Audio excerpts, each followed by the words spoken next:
Church bill സംസ്ഥാന സർക്കാർ നിയമസഭയിൽ എത്തിച്ചാൽ അംഗീകരിക്കരുതെന്ന് ഗവർണർക്ക് മുൻപിൽ അഭ്യർത്ഥിച്ച ഓർത്തഡോക്സ് സഭ സുപ്രീം കോടതി വിധി നടപ്പാക്കണമെന്ന് കാതോലിക്ക ബാവ പറഞ്ഞു. ചർച്ച് ബിൽ നടപ്പാക്കുമെന്ന് മുഖ്യമന്ത്രി ഉറപ്പ് നൽകിയതായി പാത്രിയാർക്കീസ് ബാവ അടുത്തിടെ അവകാശപ്പെട്ടിരുന്നു. മന്ത്രിമാരായ VN വാസവൻ, വീണ ജോർജ് എന്നിവരുടെ സാന്നിധ്യത്തിലായിരുന്നു ബാവയുടെ പരാമർശം.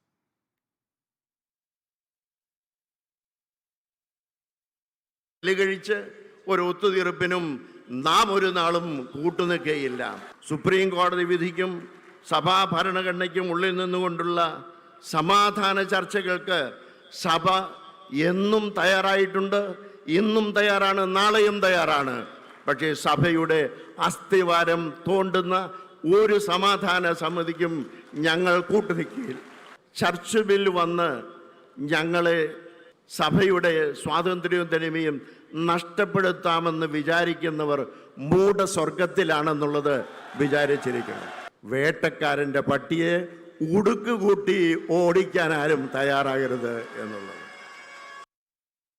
TP പ്രശാന്ത് ഉണ്ട് കോട്ടയത്ത് നിന്ന്. പ്രശാന്ത്, സഭ കോട്ടയത്ത് നടത്തിയിട്ടുള്ള മാർത്തോമൻ പൈതൃക സംഗമം എന്ന് പറയുന്ന വലിയ മഹാസമ്മേളനത്തിൻ്റെ ഇടയിലാണ് കാതോലിക്ക ബാവയുടെ ഈ പരാമർശം ഇപ്പോൾ ഉണ്ടായിരിക്കുന്നത്. രണ്ട് ഗവർണർമാർ, ഗോവ ഗവർണർ, ഒപ്പം തന്നെ കേരള ഗവർണർ ആരിഫ് മുഹമ്മദ് ഖാൻ എന്നിവരുടെ സാന്നിധ്യത്തിൽ മന്ത്രിമാരെയും MLA-മാരെയും ഇരുത്തിക്കൊണ്ടാണ് കാതോലിക്ക ബാവ ഈ പരാമർശം നടത്തിയിട്ടുണ്ട്.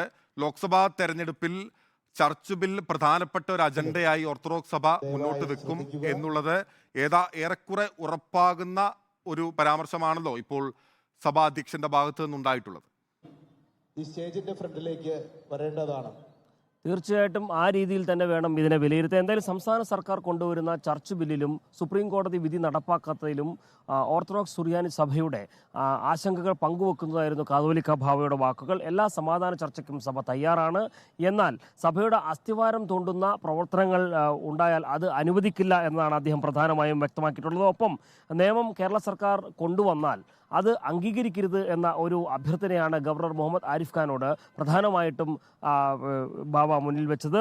ഒപ്പം ചർച്ച് ബില്ല് കൊണ്ടുവന്ന് സഭയുടെ സ്വാതന്ത്ര്യവും തനിമയെല്ലാം തന്നെ തകർക്കാൻ ശ്രമിക്കരുത്. അങ്ങനെ ശ്രമിക്കുന്നവർ വിഡ്ഢികളുടെ മൂഢസ്വർഗത്തിലാണ്.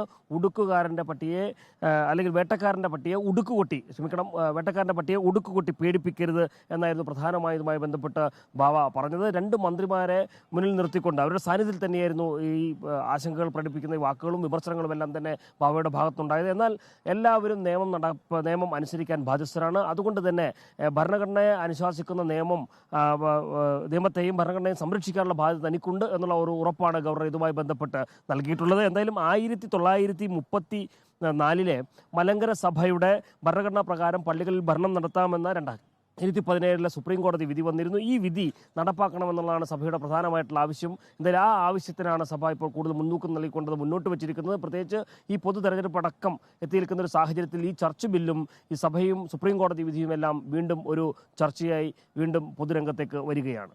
തീർച്ചയായും കോലഞ്ചേരിയിൽ വെച്ച് നടന്നിട്ടുള്ള യാക്കോബായ സഭയുടെ മഹാസമ്മേളനത്തിന് ഇടയിൽ വെച്ചാണ് മുഖ്യമന്ത്രിയെ കണ്ടുവെന്നും അപ്പോൾ ചർച്ച് ബില്ലുമായി ബന്ധപ്പെട്ട കാര്യങ്ങൾ അനുകൂലമായി പരിഗണിക്കുമെന്ന് മുഖ്യമന്ത്രി ഉറപ്പ് നൽകിയതായി പിന്നീട് തിരുവനന്തപുരത്ത് വെച്ച് നടത്തിയ വാർത്താ സമ്മേളനത്തിൽ അന്ത്യോക്യ പാത്രികീസായിട്ടുള്ള ഇഗ്നാത്യോസ് അഫ്രേം ദിദിയൻ വെളിപ്പെടുത്തുകയും ചെയ്തിരുന്നത്. ഈ ഒരു പശ്ചാത്തലത്തിൽ തന്നെയാണ് സുപ്രീം കോടതി വിധി നടപ്പാക്കണമെന്ന കർശനമായ നിലപാട് ഓർത്തഡോക്സ് സഭ സ്വീകരിക്കുന്നത്.